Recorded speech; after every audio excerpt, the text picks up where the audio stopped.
Hello everyone, welcome to you all to my YouTube channel. So today I am making the video based on class 10th syllabus. I mean the video is for class 10th ICSE board students. The topic will be quadratic equation, जिसको हिंदी में हम लोग बोलते हैं द्विघातीय समीकरण. So in the last video we discussed about the nature of roots. I mean the roots are real or imaginary. If real, then equal or unequal, rational or irrational. We discussed all these things on the basis of discriminant D and its value. I hope you remember. We did the questions of exercise 5D. I could not finish that day the exercise. Today I will try my level best to finish the exercise 5D. And if I finish it, then I'll go to the next exercise 5E, which is based on words based problem. I have told you in the last videos that from this chapter quadratic equation, in council's exam, in your final exam, there will be 2 questions. So let us do remaining questions of exercise 5D.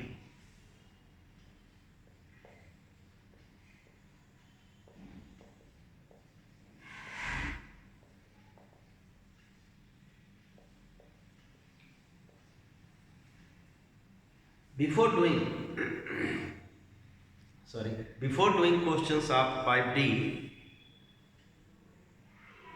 once again I would like to remind you how do we comment on nature of roots on the basis of the values of D. So if discriminant D is more than 0 or equal to 0 or less than 0,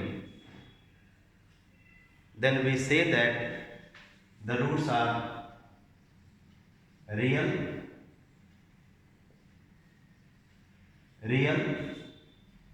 and in this case imaginary. So when the roots are, in this case when the value of D is 0, roots are real and equal. Equal roots are called coincident roots also. Come to this case,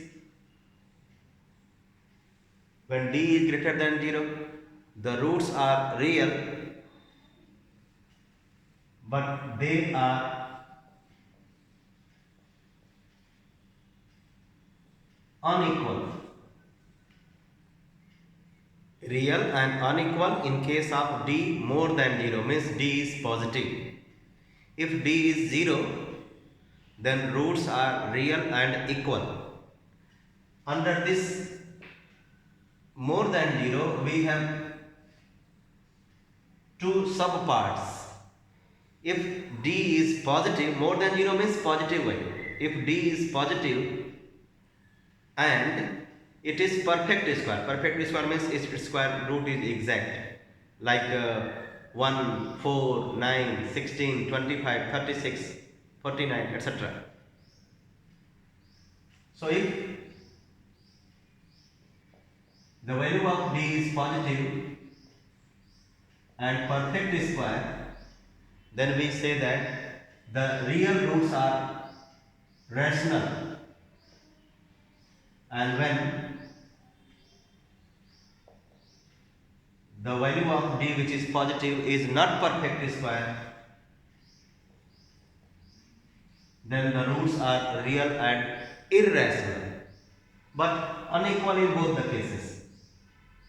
In this one,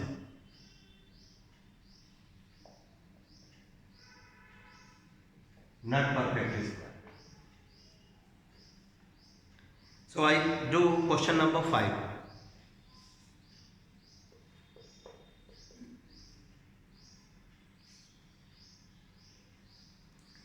Find the value of k for which the given equation has equal roots. Find the value of k for which the given equation has equal roots, और आगे एक और लिखा है जिसको आप ignore कर जाते हो और आंसर इनकम्प्लीट छोड़ देते हो. लिखा है also find the roots. Also find the roots. So not only we have to find the value of k, but also the other root. So first we will write the given equation, which is 9x square minus 24x plus k equals to 0. 9x square minus 24x plus k equals to 0. Given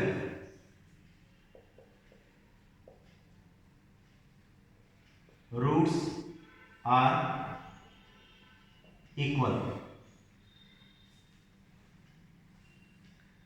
So if the roots are equal, then the value of d will be 0. So to get the value of d, we need to have the values of a, b and c. I hope अब आप लोग a, b और c की values बताना सीख लिए हो. तो चलिए a की वैल्यू बताइए. Coefficient of x square 9. b की वैल्यू बताइए. Numeral coefficient of x with sign -24. c is constant term of the equation k. So A B C हम लोग इक्वेशन को देख करके ऑब्जर्व करके लिख लेते हैं, बट डी को कैलकुलेट करना होता है. किस फार्मूले से? बी स्क्वायर माइनस 4ac से. So D B square minus 4ac. Since the roots are equal, then D will be 0. आप यहां लिख दीजिए for equal roots this is 0. अब आप इसमें वैल्यूज को सब्स्टिट्यूट करेंगे, वैल्यूज को रखेंगे. चलिए रखते हैं. -24 square minus 4 into A into C के equals to 0. 24 square is 576. This is 36k equals to 0. अब ये एक simple linear equation in one variable है. इसको सॉल्व करते हैं. आई होप सबको आता है. 36k equals to 576. So k equals to 576 upon 36. 6 6 जा 36, 6 9 जा 54, 16. So the value of k will be 16. It means when the value of k is 16, then only the roots of this particular equation are equal. अब आप सोचेंगे answer आ गया, लिख देंगे answer. नहीं, एक और पार्ट है इस क्वेश्चन में, और वो क्या है? Find the roots also. चलिए रूट्स निकालें. रूट्स का मतलब x की वैल्यूज. तो जब आपका d आ चुका है 0,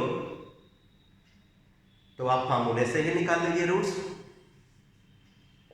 x equals to minus B plus minus root D upon 2a। D की वैल्यू निकालने की जरूरत नहीं है, डी की वैल्यू ऑलरेडी आप 0 लेंगे क्योंकि रूट्स आर इक्वल।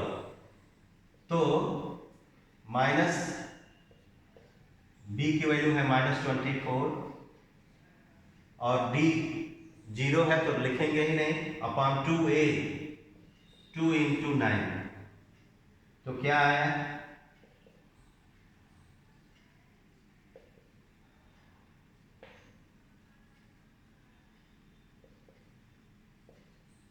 4/3। तो आप लिखेंगे roots are 4/3, 4/3।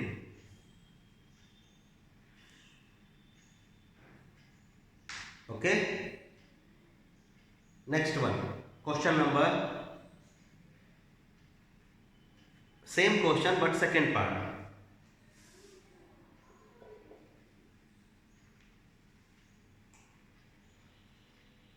2kx²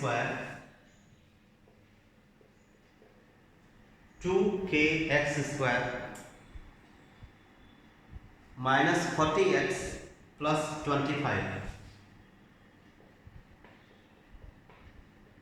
equals to 0। इसमें क्या करना है? इसमें भी वही k की वैल्यू लानी है और क्या दिया है? The roots of this quadratic equation are equal. तो a, b और c की वैल्यू आप इस इक्वेशन को जनरल फॉर्म से तुलना करके ला सकते हैं। a 2k, b -40, c 25, d discriminant d b² -4ac। तो -40² -4 into 2k into 25। So since roots are equal, therefore d equals to 0। तो ये d की वैल्यू को 0 से इक्वेट कर दीजिए।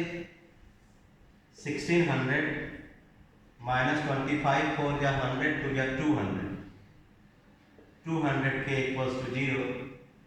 So 1600 equals to 200k। So k equals to 1600 upon 200, 8। So k equals to 8, that is first part's answer। Second, find the roots। So since the roots are equal, therefore d is 0। ये पहले से हमको पता है, तो अब हम इसको फैक्टराइज नहीं करेंगे, सीधे formula. Now roots x equals to -b, क्या है? -40 अपॉन 2a। d तो 0 है तो इसलिए -b अपॉन 2a आप लिख सकते हैं। 2a, a क्या हो जाएगा? 2 into 8, 2k ना, 2k is the value of a, so k is 8, so 2 into 8, 16, 2 into 16, so 40 upon 32, 8 5 by 40, so 5 by 4, so 2 roots are 5 by 4, 5 by 4।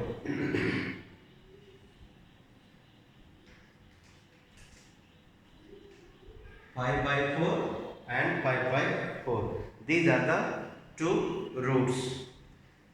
Next, question number 6.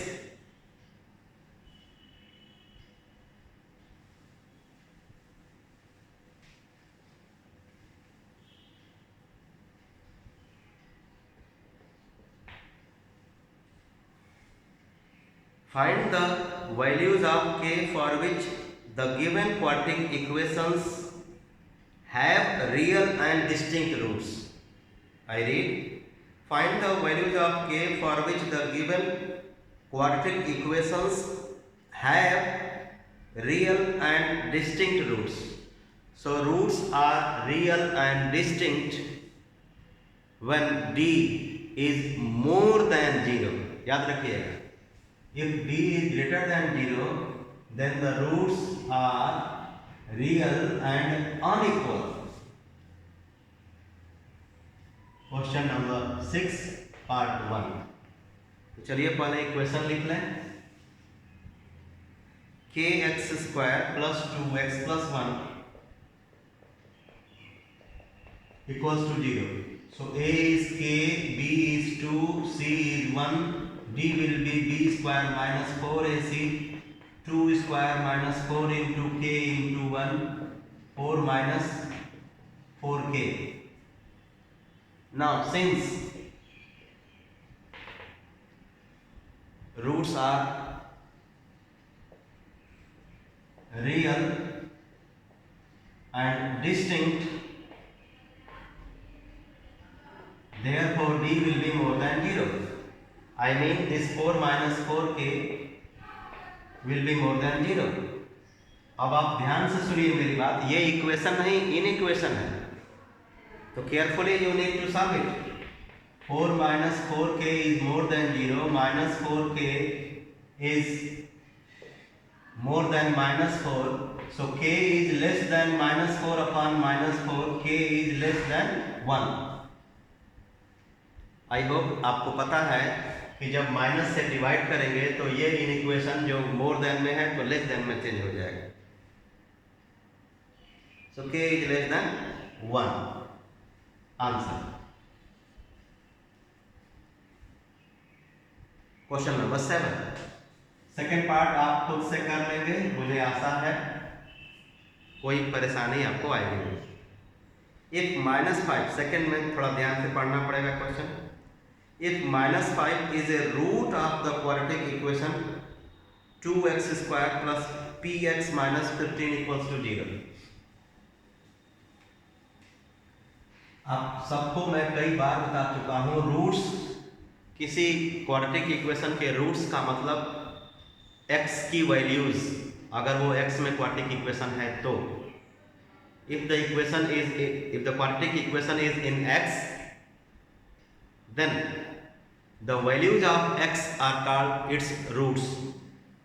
तो क्या दिया है क्वेश्चन में? -5 is root. आप लिखिए -5 is root of 2x square plus px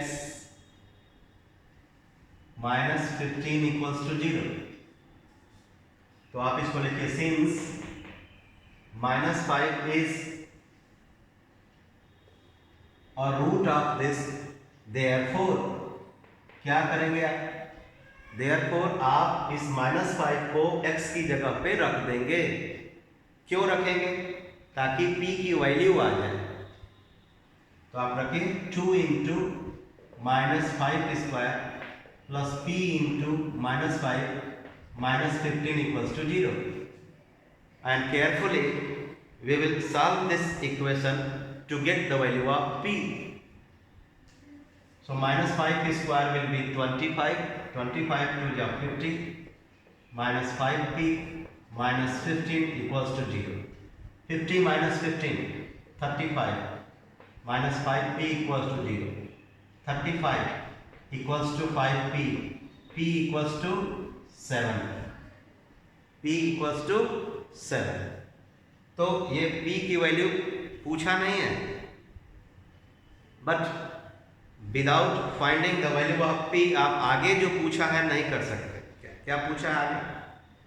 and the quadratic equation p times x square plus x plus k equals to 0 has equal roots, find the value of k. एक और information है इस question में, वो क्या है? ये p की वैल्यू 7 आ गई. दूसरा भी quadratic equation. Now what is the second one? Second quadratic equation is p into x square plus x plus k equals to 0 has equal roots. तो अब आप p की वैल्यू इसमें रखेंगे और आई होप सबको याद है कि when are the roots equal,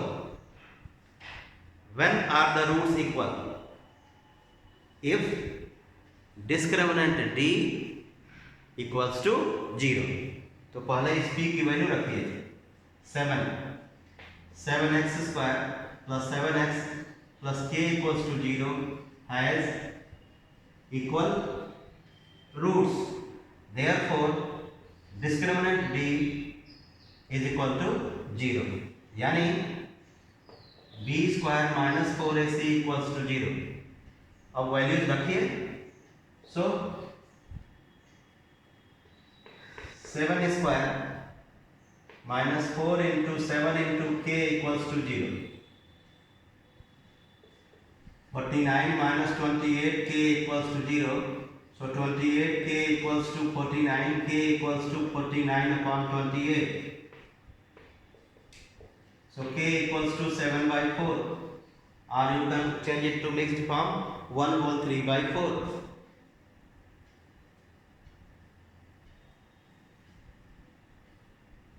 Find the value of k. So we have got the value of k 7 by 4. Answer. Now the last question of this exercise, question number 8.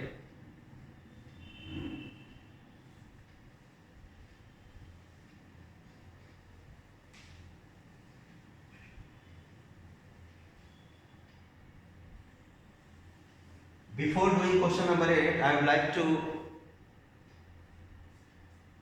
explain you one thing.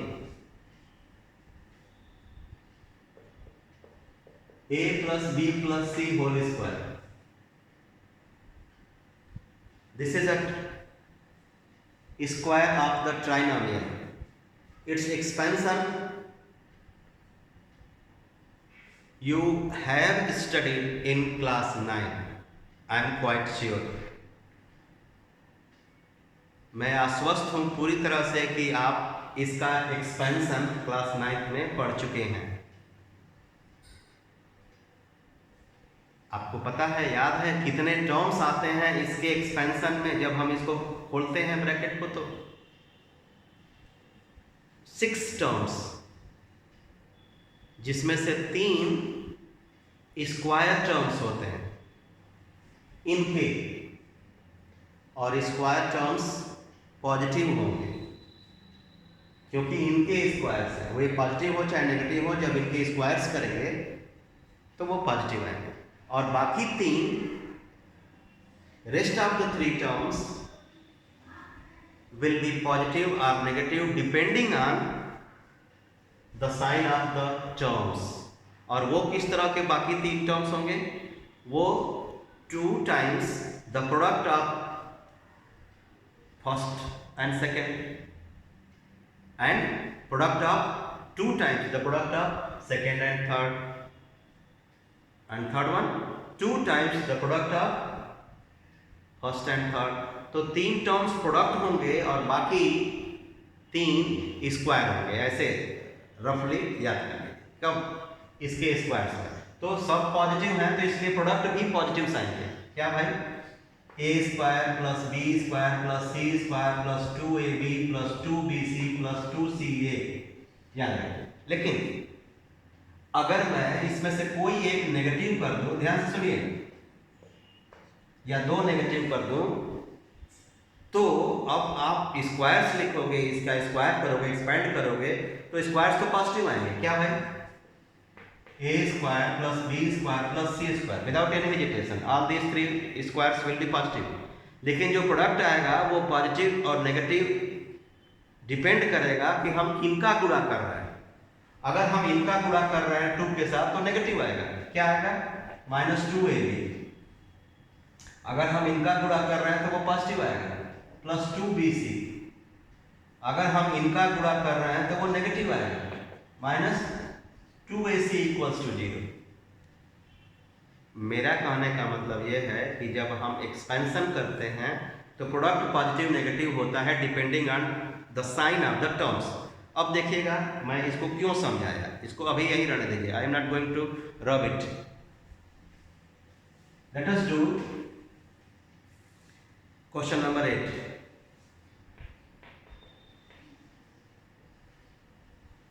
What the question informs? If the roots of the equation b minus c x square plus c minus a x plus a minus b equals to 0,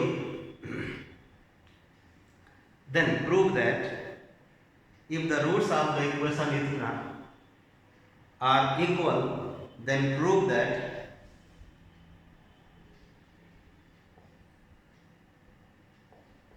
roots of the equation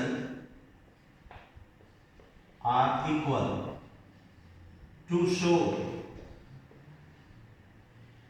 what? To show 2b equals to a plus c, 2b equals to a plus c। चलिए करते हैं। a b minus c, b c minus a, d c a minus b। क्या कर रहा हूँ मैं उस condition को लगाने का प्रयास करूंगा जो कहता है कि अगर किसी इक्वेशन के रूट्स इक्वल हैं तो डिस्क्रिमिनेंट d को फाइंड करिए और वो 0 के बराबर होगा। Discriminant d must be 0 in case of equal roots are coincident roots. तो डिस्क्रिमिनेंट d निकालने के लिए हमारे पास ABC तो होना चाहिए। और मैं बता चुका हूं कि जब क्वाड्रेटिक इक्वेशन में खुद इक्वेशन में ही सिंबल्स ABC यूज हुए हों तो आप कंपेयर जब करेंगे तो capital A capital B capital C लिख करके ABC की वैल्यूज को लिखेंगे, नॉट स्मॉल। अब इसके बाद कैपिटल D आप फाइंड करेंगे using the formula b square minus 4ac।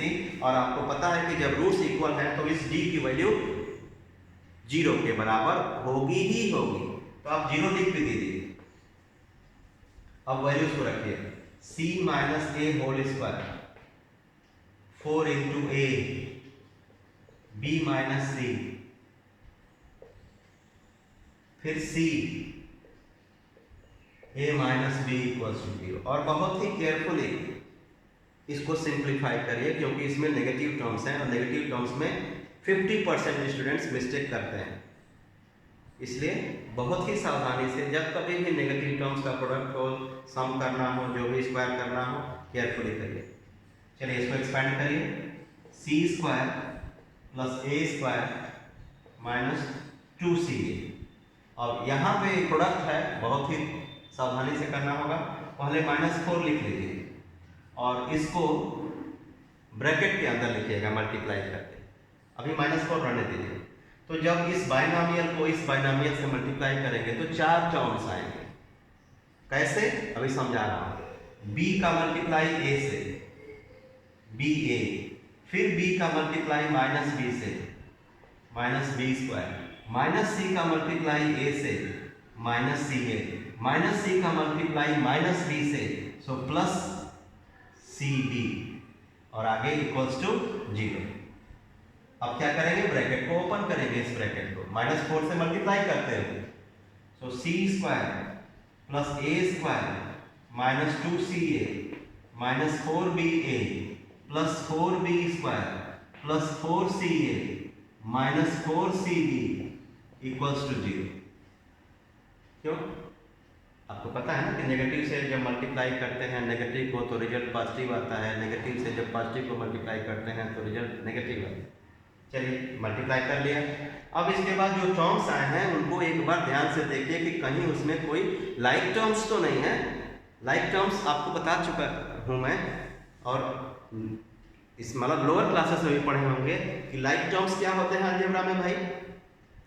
Like terms का मतलब वो टर्म्स जिनके लिटरल कोफिशिएंट सेम हो।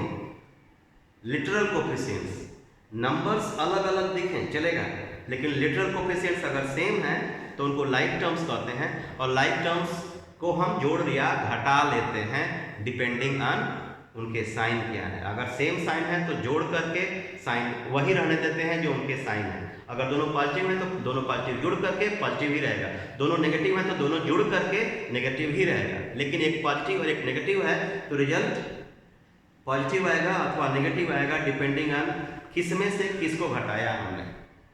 ओवरऑल देखिए, कोई सी ए वाला कहीं है, सी स्क्वायर वाला कहीं और है, नहीं है, ए स्क्वायर कहीं है, नहीं है। तो स्क्वायर टर्म्स एक साथ लिख लीजिए अरेंज करके, सी स्क्वायर प्लस ए स्क्वायर प्लस 4b स्क्वायर लिख लिया। अब इसके बाद प्रोडक्ट वाले देखिए, -2ca और कहीं है, यहाँ है। तो अभी मैंने समझाया कि ये दोनों लाइक टर्म्स हैं, लेकिन साइन देखिए, ये प्लस ये माइनस, तो सब्ट्रैक्शन होगा। इसमें से 4 में से 2 सब्ट्रैक्ट होगा तो 2 बचेगा और साइन इसी का लगेगा। सो +2ca। अब इसके बाद 4ba और कहीं है, नहीं, सो -4ba। फिर उसके बाद 4cb -4cb = 0। हमको लाना क्या है? लाना इतनी छोटी सी चीज है और आ रहा है पता नहीं क्या, आ रहा है इतना बड़ा सा, लाना है छोटा सा। कोई बात नहीं, कोशिश करेंगे, कोशिश करने वालों की हार नहीं होती। तो अब एक बार मेरे उस बात को ध्यान दीजिए कि जो आया है ये कैसे टर्म्स हैं इसमें, ये सभी स्क्वायर्स हैं। ये c का स्क्वायर है, ये a का स्क्वायर है और ये 2b का स्क्वायर है, और बाकी सब क्या है? प्रोडक्ट्स हैं। देखिए ध्यान से, ये c और a का प्रोडक्ट है, ये b और a का प्रोडक्ट है, ये c और b का प्रोडक्ट है। तो हम एक कोशिश कर सकते हैं कि अरे ये तो इस फार्मूले जैसा दिख रहा है, ये इसमें 6 टर्म्स हैं जिसमें से 3 स्क्वायर्स हैं और 3 प्रोडक्ट हैं। अरे ये तो एक स्क्वायर टर्म बन सकता है, स्क्वायर ऑफ द ट्राइनोमियल बन सकता है। इसमें से कुछ नेगेटिव्स होंगे, कुछ पॉजिटिव्स होंगे, क्योंकि प्रोडक्ट देखिए 2 प्रोडक्ट नेगेटिव्स हैं। तो आप क्या कर सकते हैं, एक का साइन बदल दीजिएगा। इनको देख लीजिए कि किसमें बी ए वाला भी नेगेटिव है, बी सी वाला भी नेगेटिव है, तो आप बी को नेगेटिव ले लीजिए। इस प्रोडक्ट में देखिए, है ना। तो पहले थोड़ा चेंज करूंगा मैं, कैसे लिखूंगा? सी स्क्वायर फिर प्लस ए स्क्वायर फिर प्लस 2b का स्क्वायर, ये 2b का स्क्वायर। फिर उसके बाद आप उसको कॉपी कर लीजिए, plus 2ca minus 4ba minus 4bc = 0। ठीक, लिख लिया। अब मैं क्या बोल रहा हूं? अब मैं बोल रहा हूं कि ये सी, ए और बी ये सब स्क्वायर्स हैं और ये सब उनके प्रोडक्ट हैं। तो अभी मैंने समझाया कि 2 नेगेटिव टर्म्स हैं, बी ए और बी सी। तो आप कह सकते हो कि बी नेगेटिव होगा। इन तीनों टर्म्स के स्क्वायर रूट में से एक टर्म नेगेटिव होगा। तो आप इसको लिख सकते हो, कौन वाला? बी वाला। तो आप लिख सकते हो सी प्लस ए माइनस 2b का होल स्क्वायर। लेकिन अगर कोई कहे कि नहीं सर 2 नेगेटिव्स होंगे, यस आई एग्री, लेकिन वो दोनों नेगेटिव्स क्या होंगे भाई? सी और ए वाले, क्योंकि 2 नेगेटिव्स का प्रोडक्ट पॉजिटिव तभी होता है, पॉजिटिव होता है ना। तो अगर ये पॉजिटिव है इसका मतलब कि सी और ए नेगेटिव्स भी हो सकते हैं। इसलिए अगर कोई इसको लिख दिया क्या, b माइनस सी माइनस ए होल स्क्वायर जैसा, तो वो भी सही है। क्या लिखने को मैं बोल रहा हूं? c और a वाले को नेगेटिव, तो आप क्या लिखोगे? माइनस सी माइनस ए प्लस 2b का होल स्क्वायर। याद रखिए, आपको रटना नहीं है, समझना है। तो किसी बच्चे ने अगर माइनस सी माइनस ए प्लस 2b का होल स्क्वायर लिख दिया तो वो भी सही है, उसको भी पूरा नंबर मिलेगा और उसका भी रिजल्ट यही आएगा। तो अब आपने यहां लिख दिया c प्लस ए माइनस 2b का होल स्क्वायर = 0। तो जब किसी नंबर का स्क्वायर करने पे 0 आ रहा है तो उसका स्क्वायर रूट भी 0 होगा। सो दिस इंप्लाइज दैट इसका स्क्वायर रूट भी 0 होगा। जब स्क्वायर रूट भी 0 होगा तो फिर तो आ गया आंसर, वो उत्तर भेज दीजिए। सो c प्लस ए = 2b और 2b = a plus c। Proof. तो क्या किया हमने इस लास्ट क्वेश्चन में? लास्ट क्वेश्चन में हमने एक्सपेंशन का हेल्प लिया। कभी कभी हमसे बच्चे पूछते हैं सर क्लास 9th का आएगा? नहीं बेटा, क्लास 9th के किसी चैप्टर का कोई क्वेश्चन नहीं है, बट क्लास 9th के सारे चैप्टर्स का ज्ञान आपको होना चाहिए। अगर आपका ज्ञान का स्तर क्लास 9th तक नहीं है तो 10th के क्वेश्चंस को करने में समस्याएं आएंगी। You will have to face the difficulty in solving the questions of class 10 if you don't have the knowledge of class 8 up to standard class 8, class 9. So you need to have the knowledge of the standard up to class 9. तो उसके लिए आपको class 9th की book को भी अपने पास रखना जरूरी है। इसका मतलब ये नहीं कि 10th में आ गया तो 9th की बुक किसी को दे दिया। No, keep it with you. Sometimes some formula we need to see. That's why we need to keep the book at least one more year. So हमने इस एक्सरसाइज को खत्म कर लिया। अब हम चलते हैं अगले एक्सरसाइज पर, जिसमें कि आप क्या कहोगे उसको? वर्ड्स बेस्ड प्रॉब्लम या प्रॉब्लम्स इन्वॉल्विंग क्वाड्रेटिक इक्वेशन। इसमें आपको क्वाड्रेटिक इक्वेशन देगा नहीं होगा, ध्यान से सुनिएगा। इसमें क्वाड्रेटिक इक्वेशंस दिए नहीं होंगे, इसलिए ये और टफ माना जाता है। इसमें आपको क्वाड्रेटिक इक्वेशन खुद से लाना पड़ेगा। तो मैं सजेस्ट करता हूं उन बच्चों को कि जब आपको लगे कि कोई क्वेश्चन में ऐसे दिया है और कहा है कि सॉल्व एंड फाइंड, तो आपको अगर कुछ समस्या आ रही है तो उस क्वेश्चन को आप अवॉइड करिए एग्जाम में करने से। हाँ, उसके बाकी दोनों पार्ट्स आ रहे हैं, अगर आपकी मजबूरी है तो आप पहले उन दोनों पार्ट्स को कर लीजिए जो आपको आ रहा है। जो नहीं आ रहा है उस पर समय बर्बाद नहीं किया जाता है एग्जाम में। उसके लिए अगर आप स्पेस छोड़ना चाहें तो एक लमसम स्पेस छोड़ सकते हैं एग्जाम में। बाद में अगर आप उसमें कुछ लिखते हैं तो हो सकता है कि मार्किंग स्कीम के अंतर्गत आपको कुछ नंबर मिल जाए। लेकिन जब आपको पता है कि हमको क्वाड्रेटिक इक्वेशन हम वर्ड्स बेस्ड प्रॉब्लम नहीं कर पाते हैं तो उस क्वेश्चन को आप उस जिस क्वेश्चन का वो पार्ट है उस पार्ट को आप छोड़ सकते हैं। अब आइए 5E,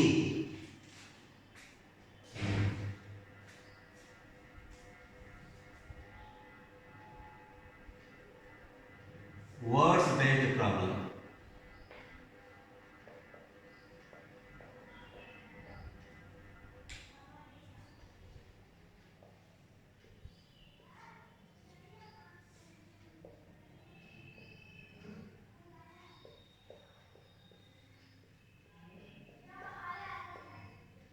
शब्द आधारित प्रश्न।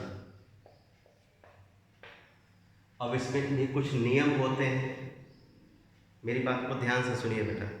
आप लोग students please listen to me carefully. Listen, sometimes we are expected to go through the question carefully and consider the unknown as x, what is mentioned in the question. I mean, if it is mentioned in the question that consider the age of the Ram as x and frame the equation to find the age of Shyam also. So you have to start with the condition given in the question. अगर आप उस बात को नहीं मानते हो तो आपके मार्क्स कट जाएंगे। कभी कभी हम अपनी मर्जी से किसी भी चीज को एक्स ले लेते हैं और इक्वेशन फ्रेम करके और आंसर एकदम सही ला देते हैं। लेकिन जब क्वेश्चन में बोल दिया है, स्टूडेंट्स प्लीज लिसन, जब क्वेश्चन में बोल दिया है कि इसको एक्स लीजिए, consider the length of the smaller side of the triangle as x, तो आप बाउंड हो उस स्मॉलर साइड को की लेंथ को x लेने के लिए। तो क्वेश्चन को ध्यान से आपको पढ़ना होगा, किसको x लेने को बोला है उसी को x लेना होगा। अगर नहीं बोला है तो आप अपनी मर्जी के मालिक हैं।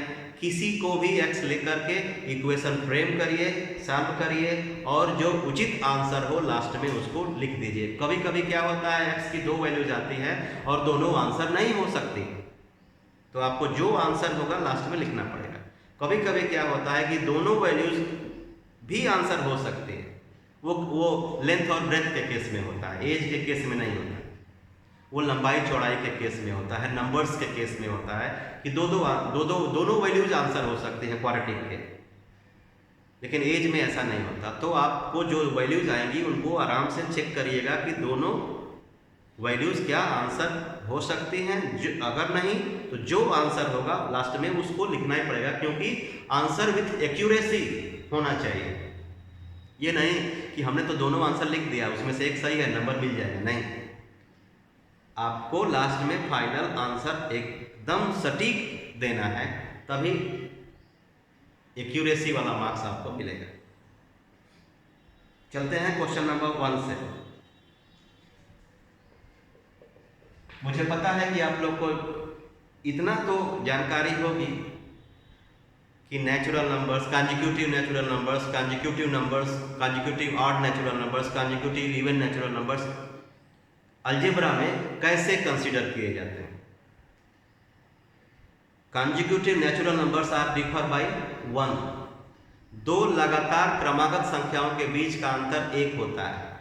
दो लगातार ऑड नंबर्स के बीच का अंतर 2 होता है।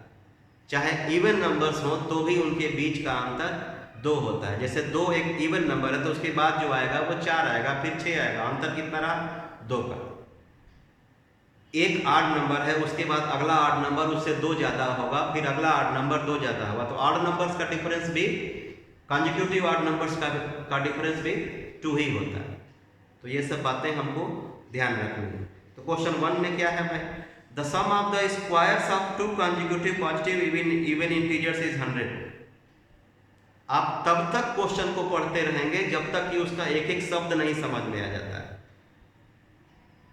इसमें कहा है सम करना है। किसको?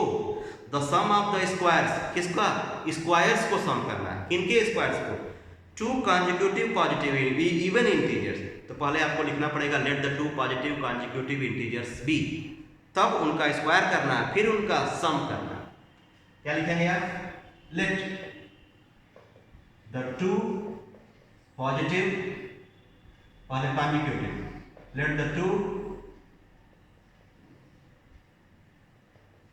consecutive positive even integers b। Even बोला है ना, इवन। तो अभी मैंने कहा कि 2 इवन नंबर्स लेने हो चाहे 2 ऑड नंबर्स लेने हो कंसेक्यूटिव, तो डिफरेंस 2 का रहता है, अंतर 2 का रहता है। तो आप x लेंगे और अगला x + 2 लेंगे। अब क्वेश्चन में क्या करा है? The sum. किसका सम? इनका नहीं, the sum of the squares. तो आप लिखेंगे according to question, x square plus x + 2 square. The sum of the squares of the 2 consecutive even positive numbers is कितना? इज 100। आप इक्वल्स टू 100 लिख दीजिए। अब ये आपका इक्वेशन बनेगा। इक्वेशन को सॉल्व करेंगे, x की 2 वैल्यूज आएंगी, तो आप उन दोनों वैल्यूज में से जो पॉजिटिव होगा या दोनों पॉजिटिव होंगे तो देखेंगे। चलिए सॉल्व करते हैं। x square plus 4 + 4x equals to 100। 2x square plus 4x + 4 - 100 equals to 0। मुझे लगता है कि आप सबको याद है कि क्वाड्रेटिक इक्वेशन में राइट साइड में 0 होना चाहिए, इसलिए मैंने 100 को इधर बना दिया। तो 2x square plus 4x minus 96 equals to 0। आप देख सकते हो कि 2 से डिविजिबल है, इसके हर एक टर्म्स डिवाइड कर दीजिए। x square plus 2x minus 48 equals to 0। अब इसको लिख करके आप फैक्टराइजेशन के माध्यम से सॉल्व करिए। नहीं कर पाएंगे तो फार्मूले से सॉल्व करिएगा। So let us get the 2 factors of 48।